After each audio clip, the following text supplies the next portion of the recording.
Recently I had a package arrive and it included this vinyl cutter. It's a really small consumer grade vinyl cutter. It's definitely not something you'd find in a sign shop, but personal use or just to be able to access very inexpensive tools, and it's pretty good. So the knife is in this thing right here, and it's got a manually adjustable length on it. And so you put that in and you tighten it back up. And the grippers hold the vinyl. The vinyl moves in and out for the y-axis. This head moves back and forth for the x-axis, and the z-axis is this thing moving up and down. So it's a little CNC tool, which is a neat thing to be able to have for consumer use or classroom use. On the screen over here, we have the beginnings of a design. This is the Hello World couple of stickers, and let me show a little bit about how to design for that. And so there we go. Up on the screen right now is Hello World. I'm going to delete this though and put it in just to show a simple way of putting it together. And so here the text tool is right here. I'm just going to type Hello World, and then I have that. Okay, I can see the measurements right here and right here. If I want to change the size of it, I can push those in. I can see the measurements change, and then I'm going to put a box around it because these things are much easier to deal with when you have boxes around them. If you have a box, that's this line right here, the inside line. I'm going to put a second line so that you can have a full border, or you can choose which way you want to do it. And so right now it has that line. I'm going to click on the line and then go to the object menu, and I'm going to choose offset. Over in the offset menu, I'm going to select the outside, and I'm going to change it to 0.125, and I'm going to change it to a square corner rather than a rounded corner, and there it is. So now I've got the letters, I've got this border right here, and I've got this border right here. And I'm just going to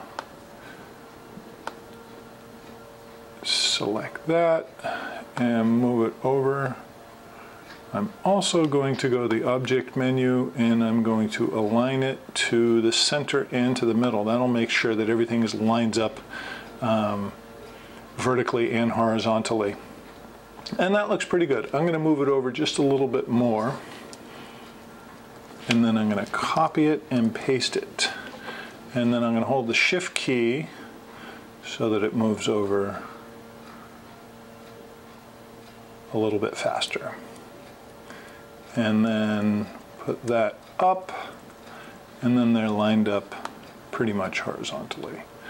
And they don't fall off the edge. So that's good. So there's that. It's designed, it's ready to go. And I'm going to go to the File menu and choose Send to Silhouette. There's a print setting here, which a lot of computer-controlled tools use the print, but this one uses Send to Silhouette, and I haven't explored it enough to figure out what the differences are on that. So Send to Silhouette, and then I see a set of menus come up here, and basically telling me to load the material. It also says that in here it asks what material it is, and one of the neat things about this tool is that it can do paper. So it's like the Pour Maker's vinyl cutter. So here is the machine with the material loaded, and material's in, it's lined up to these pinch rollers, and everything's all set. And pretty much all I gotta do is just hit the cut button, which I will do now.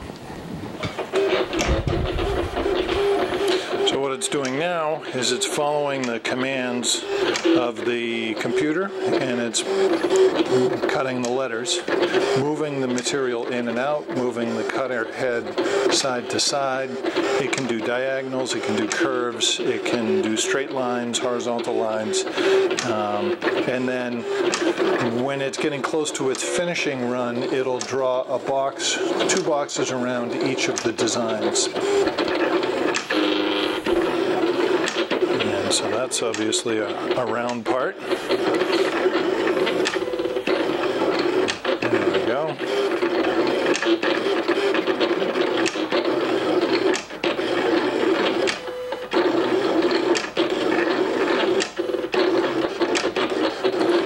It looks like it drew the outsides of the letters and then it drew the insides. And now it's drawing the box and the outer box. And then it'll do the same thing, the box and the inner box.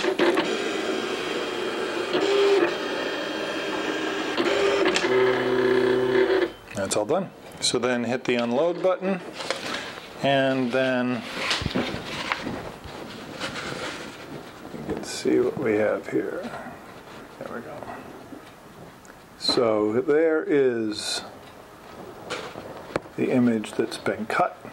And then the next step to do with this is to weed the image.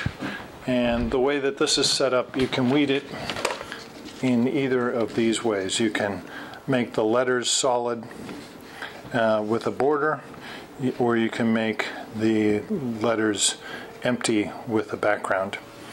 And it's a pretty neat way of making things. And there are lots of things that you can make with a vinyl cutter. So I would definitely encourage you to see if you can get your hands on one and see what you can do with it.